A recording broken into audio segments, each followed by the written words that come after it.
Assalamualaikum warahmatullahi wabarakatuh. Bayangkan, di antara ribuan pertempuran yang kita jalani setiap hari, melawan dunia, melawan keadaan, melawan orang lain, ternyata musuh terbesar itu justru bersembunyi di dalam diri kita sendiri. Ia tidak bersenjata, tapi ia bisa menjatuhkan kita. Ia tidak berteriak, tapi ia bisa membisikkan kebohongan yang halus ke dalam hati. Itulah nafsu, itulah ego, itulah diri yang belum tunduk pada cahaya ilahi. Dan disinilah jihad sejati dimulai. Bukan dengan pedang, tapi dengan kesadaran. Bukan di medan perang, tapi di dalam hati yang gelisah. Karena kemenangan yang sesungguhnya, bukan ketika kita menaklukkan dunia, tetapi ketika kita berhasil menundukkan diri sendiri. Bab 1. Makna jihad yang terlupakan. Dalam kehidupan yang penuh hiruk-pikuk ini, banyak dari kita memahami jihad sebagai peperangan melawan musuh di luar diri, sesuatu yang tampak gagah dan heroik. Namun, Rasulullah pernah mengingatkan bahwa ada jihad yang jauh lebih besar. Jihad melawan diri sendiri. Inilah medan perang yang paling sunyi, tempat kita bertempur bukan dengan pedang, tapi dengan kesadaran musuhnya tidak tampak, tidak bersuara, namun selalu mengikuti kemanapun kita melangkah. Ia bersembunyi di balik keinginan, di balik amarah, di balik rasa ingin diakui. Dan justru karena ia begitu dekat, begitu halus, jihad ini menjadi yang paling berat di antara semua perjuangan manusia.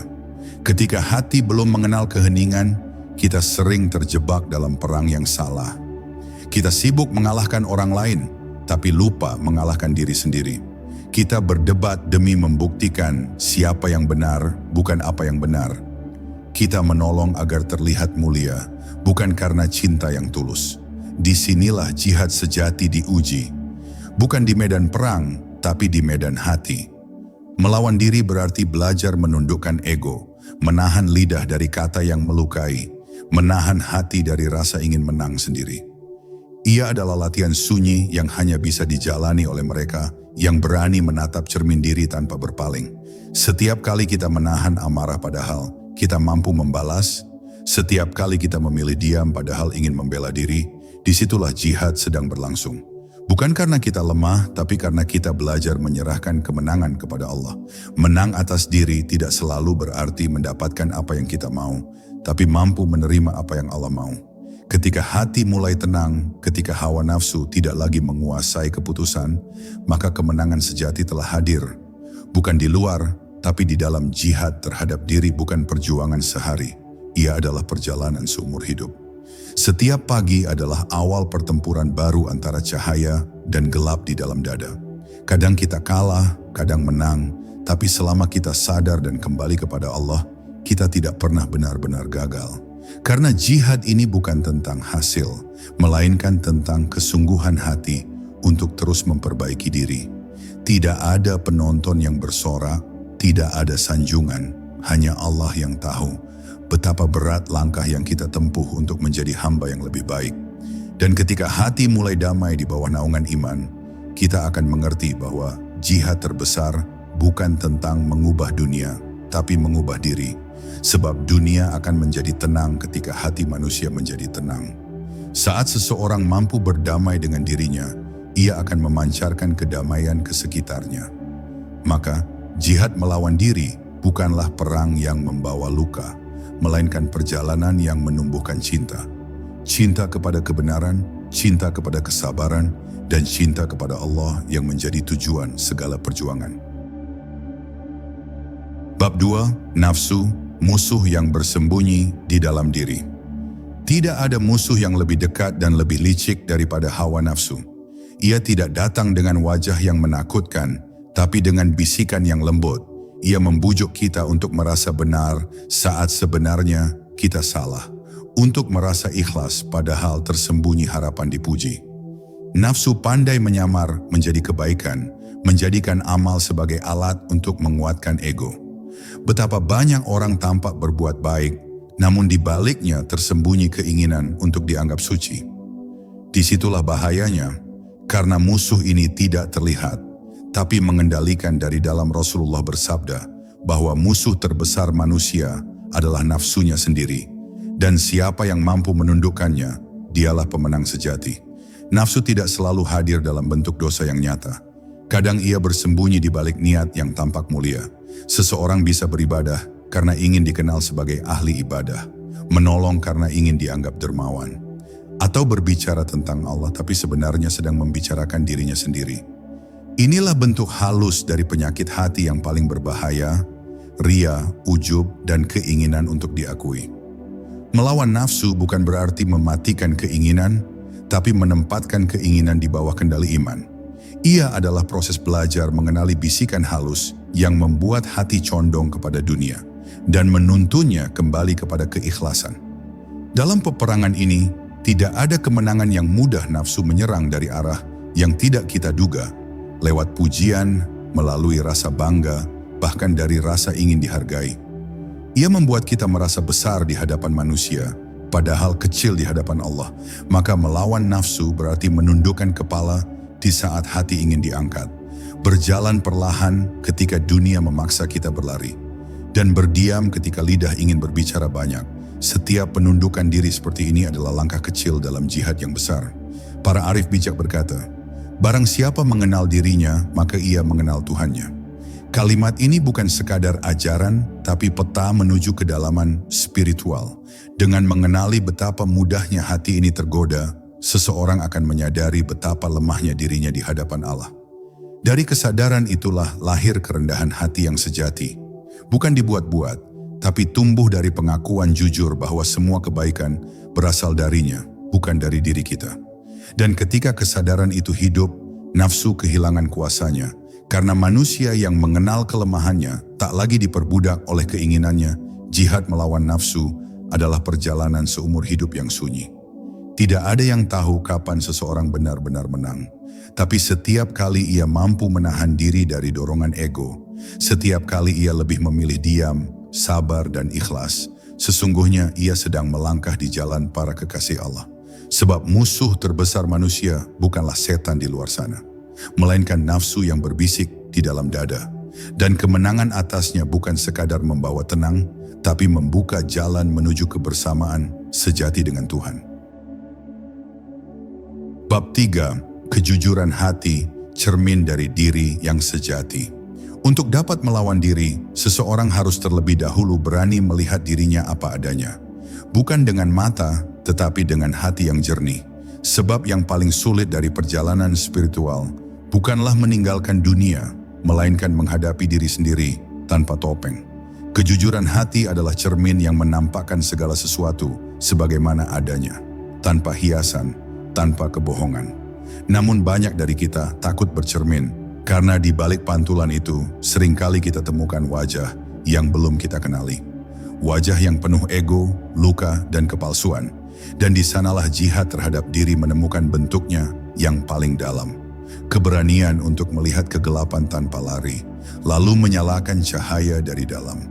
Kejujuran hati bukan tentang mengakui dosa di hadapan manusia, tetapi tentang berani mengakuinya di hadapan Allah.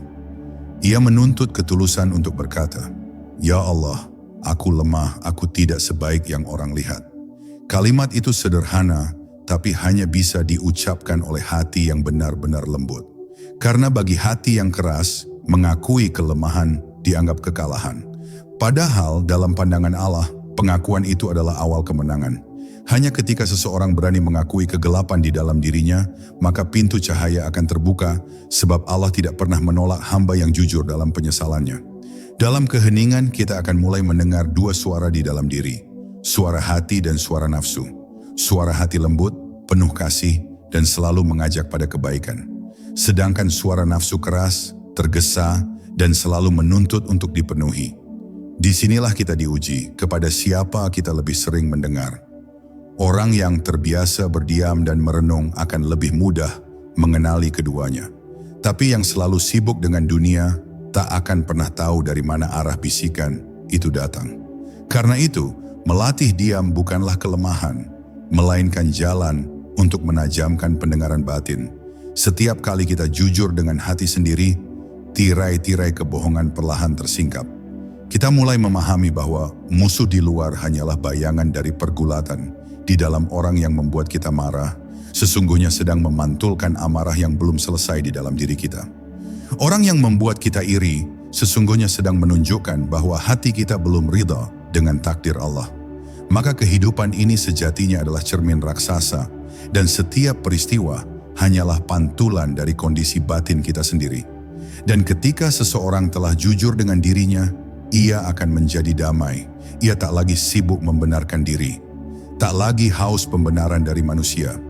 Ia tahu bahwa Allah lah yang paling tahu isi hatinya. Dan dalam ketenangan itu, jihad terhadap diri menjadi lembut. Bukan lagi peperangan, melainkan perjalanan pulang menuju kesucian hati.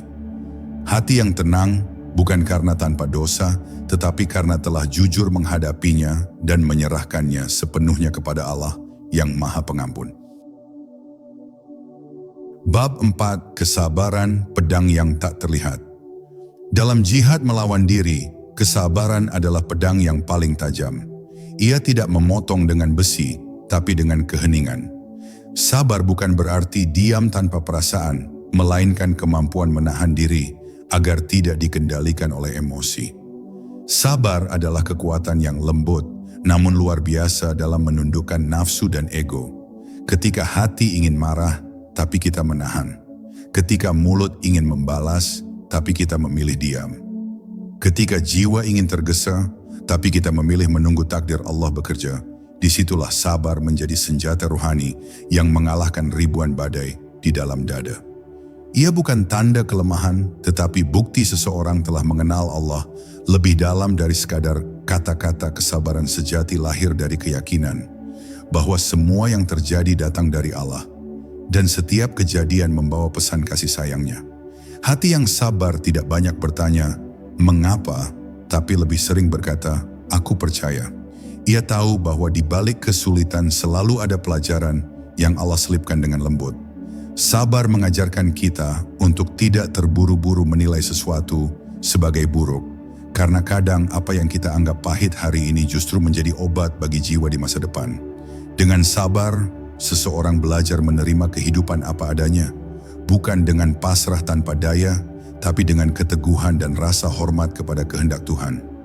Dalam jihad melawan diri, sabar adalah tiang yang menjaga agar hati tidak roboh. Sebab perjalanan menuju Allah bukan jalan yang lurus tanpa liku. Akan ada kejatuhan, kegagalan, dan penyesalan yang berulang. Namun justru di sanalah nilai jihad itu diuji. Bukan pada seberapa sering kita gagal, tapi seberapa tulus kita bangkit kembali. Allah tidak menuntut kesempurnaan, hanya keikhlasan untuk terus berusaha. Maka setiap air mata yang jatuh dalam penyesalan, setiap kali kita melawan bisikan nafsu meski gagal, semuanya dicatat sebagai amal jihad. Amal yang tidak terlihat manusia, tapi sangat berharga di sisi Allah. Kesabaran membuat hati lembut dan rendah hati. Orang yang sabar tidak mudah menilai orang lain, karena ia tahu betapa sulitnya menundukkan diri sendiri. Ia memaafkan karena paham bahwa setiap jiwa sedang berjuang di jalannya masing-masing. Ia tidak lagi mencari kesalahan, tapi mencari hikmah. Dalam kesabaran, seseorang belajar bahwa setiap orang adalah guru, setiap ujian adalah pelajaran, dan setiap kesulitan adalah jalan pulang menuju Tuhan. Hanya dengan sabar, hati mampu melihat keindahan di balik setiap luka. Dan ketika sabar telah menjadi sifat, bukan lagi beban, maka seseorang akan merasakan ketenangan yang tidak bisa dijelaskan dengan kata-kata. Ia tidak lagi menuntut dunia untuk berjalan sesuai keinginannya, karena hatinya telah berjalan seiring dengan kehendak Allah. Itulah kemenangan sejati dari jihad melawan diri. Ketika hati mampu tenang dalam gelombang, tersenyum dalam ujian, dan tetap berterima kasih di tengah kehilangan. Sebab ia tahu, tidak ada yang lebih kuat dari sabar, dan tidak ada sabar yang sia-sia di mata Tuhan. Bab 5. Ikhlas, puncak dari segala jihad. Ikhlas adalah puncak tertinggi dari jihad melawan diri. Ia bukan sekadar niat yang diucapkan di awal amal, melainkan keadaan hati yang bersih dari segala keinginan selain Allah. Banyak orang beramal namun sedikit yang benar-benar ikhlas, karena nafsu selalu berusaha menuntut bagian dalam setiap kebaikan yang kita lakukan. Ia ingin dilihat, ingin dihargai, ingin dipuji. Padahal amal yang paling mulia adalah yang hanya Allah tahu, yang tidak membutuhkan saksi, tidak menunggu ucapan terima kasih. Melatih keikhlasan berarti membersihkan hati dari segala tujuan selain ridhonya. Inilah jihad yang paling halus, yang hanya bisa dirasakan oleh hati yang sudah lama berlatih menundukkan dirinya. Keikhlasan bukanlah sesuatu yang bisa dicapai sekali, lalu selesai. Ia adalah proses yang harus dijaga setiap hari, karena hati manusia mudah berubah. Hari ini kita bisa beramal dengan tulus, besok mungkin amal yang sama tercampur oleh rasa bangga. Maka, orang-orang yang mengenal Allah selalu waspada terhadap niatnya sendiri. Mereka tidak cepat merasa suci, bahkan sering menangis karena takut amalnya tidak diterima. Bagi mereka, amal yang tampak besar tidak lebih berarti dibanding sebutir keikhlasan yang murni, sebab Allah tidak melihat banyaknya amal, tetapi beningnya niat yang mengiringinya. Melatih ikhlas seringkali terasa menyakitkan karena ia menuntut kita untuk melepaskan diri dari keinginan untuk dihargai. Hati manusia pada dasarnya ingin dilihat dan diakui. Tapi keikhlasan justru mengajak kita bersembunyi. Ia mengajarkan bahwa kebahagiaan sejati bukan ketika manusia tahu apa yang kita lakukan, tapi ketika Allah ridha dengan apa yang kita sembunyikan. Kadang Allah sengaja menutupi amal kita dari pandangan orang lain agar keikhlasan tetap terjaga. Maka jangan sedih ketika kebaikanmu tidak dihargai, karena mungkin itulah cara Allah menjaga hatimu agar tidak sombong. Ikhlas juga berarti melepaskan hasil kepada Allah. Melakukan yang terbaik tanpa mengikat diri pada apa yang akan terjadi. Karena setiap keterikatan pada hasil adalah pintu kegelisahan. Orang yang ikhlas tahu bahwa tugasnya hanya berusaha, bukan menentukan. Ia bekerja dengan hati penuh cinta, lalu menyerahkan segalanya kepada Allah. Ia menolong tanpa menunggu balasan, memaafkan tanpa menuntut ganti, memberi tanpa berharap kembali. Dan dari sikap inilah lahir kebebasan yang sejati. Bebas dari pujian, bebas dari penilaian, bebas dari keinginan untuk selalu dilihat baik di mata manusia. Ketika keikhlasan sudah tumbuh, seseorang akan merasakan kedamaian yang dalam.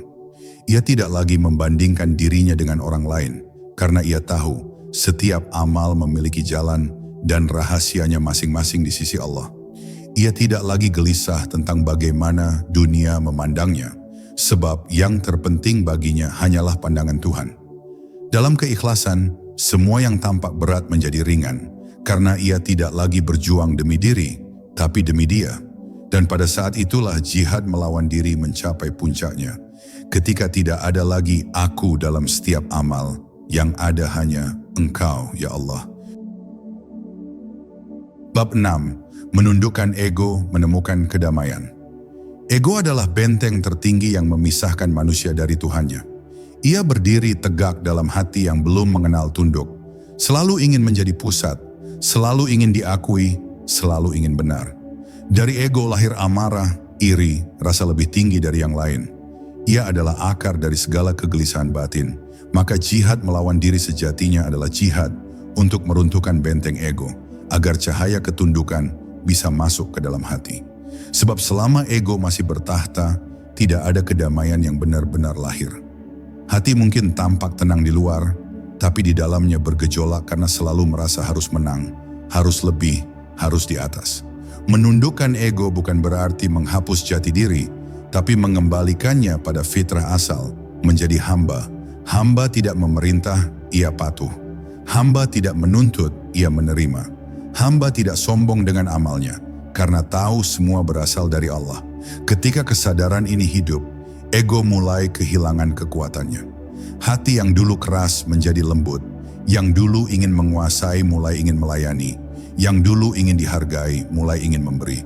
Inilah tanda-tanda awal kemenangan batin, ketika seseorang tidak lagi diperbudak oleh kebutuhannya untuk selalu menjadi yang utama. Namun menundukkan ego adalah perjalanan yang paling sulit. Ia tidak bisa dihancurkan dengan kekerasan, hanya bisa dilembutkan dengan kasih sayang dan kesadaran. Setiap kali kita disakiti, ego akan berteriak minta dibela, tapi hati yang sadar akan berkata, tenanglah, biarlah Allah yang membela. Setiap kali kita tidak dihargai, ego akan menuntut pengakuan. Tapi hati yang lembut akan berkata, cukuplah Allah yang tahu. Dengan cara seperti inilah, sedikit demi sedikit ego melemah dan jiwa kembali pada ketenangan asalnya. Tenang karena tidak ada lagi yang perlu dibuktikan.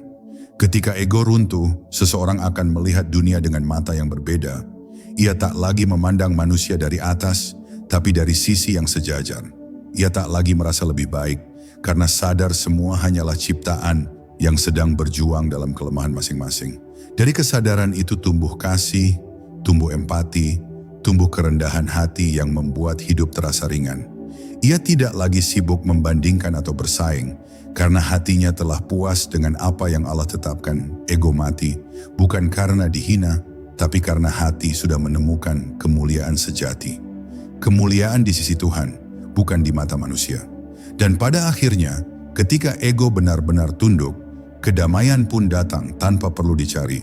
Sebab ketenangan sejati tidak terletak pada banyaknya pencapaian, tapi pada hilangnya kebutuhan untuk selalu membuktikan diri. Itulah kemenangan terbesar dari jihad terhadap diri. Saat manusia mampu berdiri di tengah dunia dengan hati yang lapang, rendah hati tanpa rendah diri, kuat tanpa angkuh, dan lembut tanpa lemah. Dalam keadaan seperti itu, jiwa menjadi cermin yang jernih, memantulkan cahaya ilahi tanpa gangguan bayangan aku. Bab 7. Keheningan, jalan menuju kesadaran. Dalam perjalanan melawan diri, keheningan adalah guru yang paling lembut sekaligus paling jujur. Di tengah dunia yang bising oleh suara, oleh ambisi, dan oleh keinginan, hanya dalam diam hati bisa benar-benar mendengar. Banyak orang mencari Allah lewat kata-kata, tapi yang menemukannya adalah mereka yang belajar mendengarkan dengan sunyi. Karena di dalam diam kita mulai menyadari betapa banyaknya suara yang bukan berasal dari hati. Suara nafsu, suara keinginan, suara dunia yang menuntut tanpa henti. Keheningan adalah ruang suci tempat manusia kembali menata dirinya, tempat hati bernafas setelah terlalu lama dijejali oleh kebisingan kehidupan. Dalam keheningan kita belajar untuk berhenti menuntut jawaban dan mulai menerima hikmah. Kita tak lagi sibuk menanyakan mengapa ini terjadi padaku, melainkan mulai bertanya, apa yang Allah ingin ajarkan lewat ini? Itulah perubahan arah dari ego menuju kesadaran. Karena selama hati masih berisik dengan keluhan, ia tidak bisa mendengar bisikan lembut dari Tuhan. Dalam hening, kita menemukan bahwa doa tidak selalu harus bersuara, sebab kadang tangis yang tak terucap jauh lebih didengar di sisi Allah daripada kata-kata yang panjang. Maka keheningan bukanlah kekosongan, melainkan ruang di mana Allah hadir tanpa perantara. Orang yang mampu berdiam diri sesungguhnya sedang berbicara paling dalam dengan dirinya.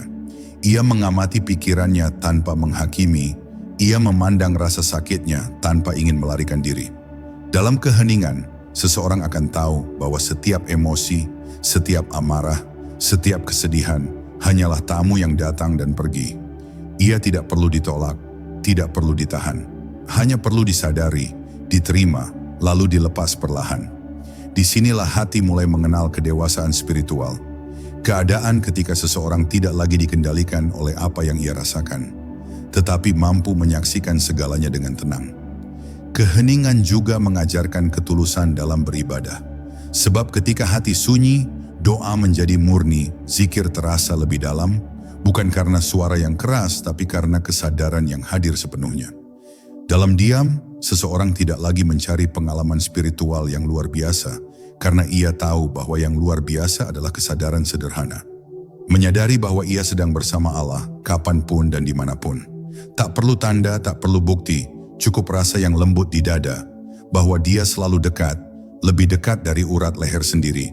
Dan pada akhirnya, ketika keheningan menjadi bagian dari hidup, seseorang tidak lagi mudah goyah oleh hiruk-pikuk dunia. Ia bisa tetap tenang di tengah kegaduhan, tersenyum di tengah ujian, dan sabar di tengah ketidakpastian. Karena dalam hatinya, ia telah menemukan ruang pertemuan antara dirinya dan Tuhannya. Di sanalah jihad melawan diri mencapai kedewasaan, bukan lagi peperangan yang melelahkan, melainkan perjalanan yang lembut menuju kesadaran, bahwa seluruh kehidupan ini hanyalah panggilan lembut untuk kembali pulang kepada Allah, dalam hening, dalam damai, dalam cinta. Bab 8. Cinta, energi ilahi yang menundukkan segalanya. Pada akhirnya seluruh jihad melawan diri bermuara pada satu hal, cinta. Cinta yang bukan sekadar perasaan, tapi kesadaran yang dalam bahwa semua berasal dari Allah dan akan kembali kepadanya. Cinta seperti ini tidak menuntut balasan, tidak memaksa keadaan, dan tidak melukai siapapun. Ia adalah cahaya yang menuntun seseorang untuk tetap lembut bahkan ketika dunia menjadi keras, tetap memberi bahkan ketika tak dihargai, tetap mendoakan bahkan ketika disakiti. Cinta inilah yang membuat setiap perjuangan batin terasa ringan, sebab ia bukan lagi perjuangan untuk diri, tapi pengabdian untuk Dia yang Maha Mengasihi. Cinta kepada Allah bukanlah kata yang mudah diucapkan, sebab setiap ucapan cinta akan diuji. Kadang lewat kehilangan, kadang lewat kesepian, kadang lewat luka yang dalam Allah menguji cinta bukan untuk menyakiti, tapi untuk membersihkan.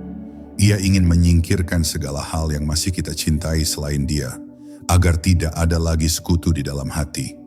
Ketika seseorang benar-benar mencintai Allah, ia tidak lagi melihat dunia sebagai tempat untuk mengambil, tapi sebagai tempat untuk memberi. Ia tidak lagi beribadah karena takut neraka atau berharap surga, melainkan karena rindu untuk dekat, untuk diterima, untuk dikenal oleh Tuhannya. Cinta sejati meluruhkan ego, melelehkan amarah, dan memadamkan api nafsu. Orang yang mencintai Allah akan sulit membenci ciptaannya. Ia melihat setiap makhluk dengan mata kasih. Karena tahu semuanya berasal dari sumber yang sama, ia bisa menatap orang yang berbuat salah dan tetap mendoakan kebaikan untuknya. Karena di balik kesalahan itu, ia melihat manusia yang sedang tersesat dari cinta. Cinta seperti ini menjadikan hati lapang, tidak mudah tersinggung, tidak mudah kecewa, sebab ia telah menyerahkan haknya kepada Allah yang Maha Adil dalam cinta. Jihad melawan diri tidak lagi terasa berat. Ia berubah menjadi perjalanan penuh rasa syukur. Setiap kali berhasil menahan diri, hati terasa lebih lembut. Setiap kali memaafkan, jiwa terasa lebih ringan. Cinta menjadikan setiap pengorbanan bermakna, karena yang memberi bukan lagi manusia, melainkan hamba yang mengabdi atas nama cinta ilahi. Dan ketika cinta ini tumbuh, seluruh ibadah menjadi indah. Bukan karena kewajiban, tapi karena kerinduan. Zikir menjadi nyanyian jiwa, sujud menjadi pelukan, doa menjadi percakapan antara kekasih dan yang dicintai. Dan di puncak perjalanan ini, hati akan mengerti bahwa jihad terbesar bukanlah untuk menguasai diri, tapi untuk melebur dalam cinta kepada Allah. Dalam cinta itu tidak ada lagi aku yang berjuang, hanya Dia yang menggerakkan. Tidak ada lagi kebencian, hanya kasih. Tidak ada lagi tuntutan, hanya penerimaan. Inilah puncak tertinggi dari jihad batin, ketika seseorang tidak lagi berjuang melawan dirinya, karena dirinya telah menjadi tempat bersemayamnya cinta Tuhan yang penuh kedamaian. Bab 9, penyerahan diri, puncak dari segala jihad. Ada saat di mana perjuangan batin tidak lagi tampak sebagai perlawanan, melainkan penyerahan, saat di mana seseorang berhenti berusaha mengendalikan segalanya dan mulai belajar untuk mempercayakan segalanya kepada Allah. Inilah puncak dari jihad melawan diri, ketika yang berjuang akhirnya belajar untuk menyerah, bukan dalam arti kalah, tetapi dalam arti pasrah kepada kehendaknya. Penyerahan sejati bukanlah kemalasan, bukan pula keputusasaan. Ia adalah bentuk tertinggi dari iman. Keyakinan penuh bahwa apapun yang terjadi adalah bagian dari rencana yang penuh kasih dari Sang Pencipta. Dalam penyerahan, hati berhenti bertanya, "Kenapa?" dan mulai berbisik lembut, "Aku ridha, ya Allah." Seseorang yang telah sampai pada tahap ini akan hidup dalam ketenangan yang sulit dijelaskan. Ia tidak lagi goyah oleh kehilangan, tidak lagi sombong oleh keberhasilan, karena semuanya ia pandang sebagai titipan yang bisa diambil kapan saja. Ia tahu bahwa dunia hanyalah tempat singgah, bukan tempat tinggal. Maka ketika sesuatu pergi, ia tidak menangis karena kehilangan, tapi tersenyum karena telah sempat memilikinya dalam izin Allah. Penyerahan membuat hati menjadi luas seperti samudra. Segala ombak peristiwa datang silih berganti, namun dasar laut tetap tenang, tetap jernih, tetap damai. Dalam penyerahan, doa bukan lagi permintaan, tapi percakapan penuh cinta. Seseorang tidak lagi berkata, "Ya Allah, kabulkanlah keinginanku." Tapi mulai berbisik, "Ya Allah, jadikan aku ridha dengan keinginanmu." Inilah perbedaan antara orang yang masih berjuang dengan dirinya dan orang yang telah menemukan ketenangan sejati. Yang pertama masih menawar dengan Tuhan, sedangkan yang kedua sudah belajar diam, mendengarkan, dan menerima dengan penuh cinta. Ia tidak lagi memaksa hidup harus seperti yang ia mau, karena ia tahu setiap takdir membawa hikmah yang tak selalu terlihat oleh mata, tapi bisa dirasakan oleh hati yang pasrah. Namun penyerahan bukan berarti berhenti berusaha. Justru disinilah letak keindahan iman. Berusaha sekuat tenaga, lalu menyerahkan hasilnya dengan sepenuh pasrah. Itulah keseimbangan antara ikhtiar dan tawakal. Hati tetap bekerja, tubuh tetap berjuang, tapi jiwa tenang karena tahu bahwa semua sudah dalam genggaman Allah. Dalam keadaan seperti ini, hidup terasa ringan, karena seseorang tak lagi menanggung beban hasil. Ia hanya menjalankan peran dengan tulus.